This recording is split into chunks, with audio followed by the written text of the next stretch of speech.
What's good, y'all? It's the receiver teacher. Today we're talking about how to run out routes versus outside leverage. All right, this is very highly requested. And by the way, make sure to keep dropping recommendations, what you guys want to see next in the comments. All right, I read every single comment.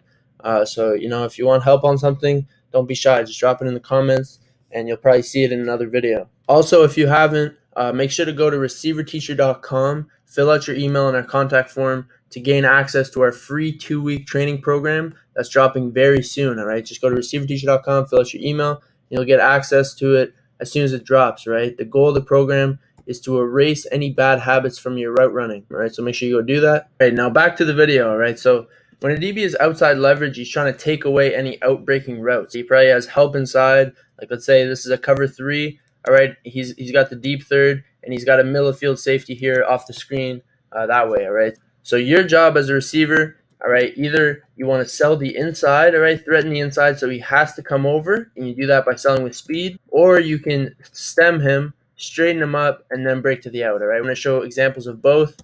Starting right here with Adam Thielen, and he's using a stem right here, and then he's going to straighten up with a stair step, right, and influence his DB inside just a little bit, just to freeze him, all right, with the stair step. Now he's breaking out, and he has space to come underneath. All right, so the key right here is threatening him to the outside. You'll see he's pushing him back, and then when he decides to straighten up with the stair step, it's literally just one step, right?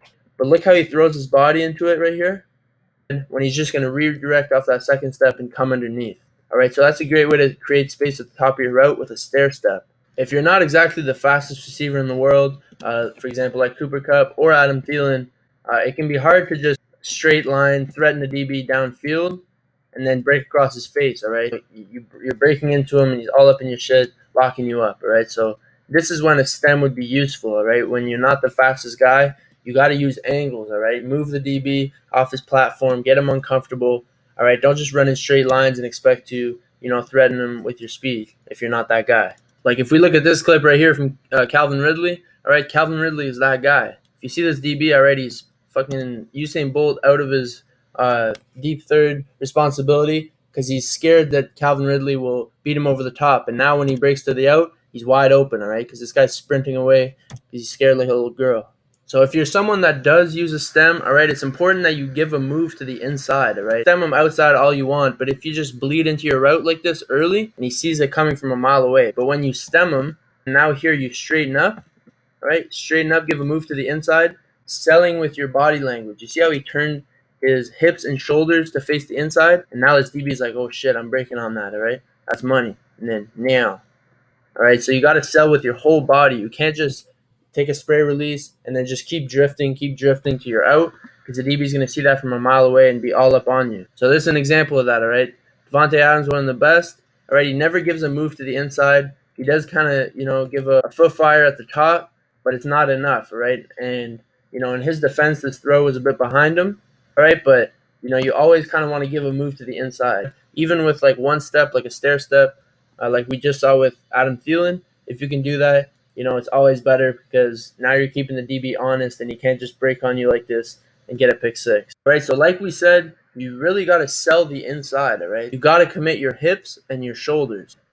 All right, so this is Antonio Brown, all right? He comes off, stemming to the outside a little bit, and then he straightens it up, and it's a nice little glance route over the middle, and he makes the catch. Now, in that same game against Marcus Peters, same thing, all right? He sells that glance, all right, and he's like, oh shit, it's that glance route again. So he speed turns, and by the time he turns around, Antonio Brown's already out of his break on the out route. So if you haven't watched my videos, how to pair your routes together, this is a perfect example, all right? Making this out route look exactly like the glance from earlier, and the DB just has no chance. And lastly, you always, on any out route, on any 90-degree break, you always want to finish flat to downhill, all right? So right here when you get out of the break, especially against a guy like Jalen Ramsey, one of the best in the world, all right, you want to continue to create separation, all right? You don't want to, stay flat or start drifting, because now this guy can undercut you while you're drifting upfield and get the pick like we just saw with Davante Adams. He does a good job. He stems, all right? Now once he gets to right here at about the bottom of the numbers, he's going to straighten him up, all right, give a move to the inside with speed. Now that forces him to turn his hips. All right, you see how his hips are turned to the inside because he's just selling with speed to the inside. And now he drops. All right, if you haven't watched my video, how to get out of your breaks properly, make sure you check that out. All right, drop arms below natural arm bend, and then finish flat to downhill. All right, away from the DB. All right, so that's really it. How to run outs versus outside leverage. If this helped, make sure to smash the like button. Let's try to get to like 50 likes. All right, I never did this before. Try to get a certain number of likes, but shit, we're almost at 1,000 subscribers. Let's see if we can get 50 likes on this. All right, so follow us on all platforms at Receiver Teacher, and we're just gonna keep dropping videos, helping you guys. Make sure to leave a comment what you want to see next, how I can help you guys, and yeah, just keep grinding. We'll see you next video. Peace.